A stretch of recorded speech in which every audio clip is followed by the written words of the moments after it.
దేవుడా, ఈయనకు మళ్ళీ ఏమైంది? ఏమండి, లేవండి.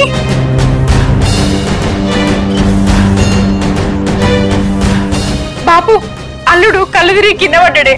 మళ్ళీ ఏమైందో ఏమో, నాకు భయం అవుతుంది. నువ్వు సాయం తీసుకొని చెప్పండి రాయి. సరే. అయ్యో భగవంతుడా, నాకెంతటి పాడు రాత రాసినావయ్యా. ఎవరమ్మా నువ్వు? మమ్మల్ని ఎందుకు ఆపినావు? నేను మీ మంచి కోరే ఆపిన. ఏందమ్మా మంచి? అవతలమ్మా అల్లుడు ఇబ్బంది ఉన్నాడు, మేము బాగా చెప్పరా? పక్కన జరుగు. నువ్వు తిరుపతికి మామావే కదా? అవును. నేను ఒక ముచ్చట చెప్తా వినండి. ఈ రోజు అమావాస్య, మీ అల్లుడిని బయటికి రానివ్వకండి.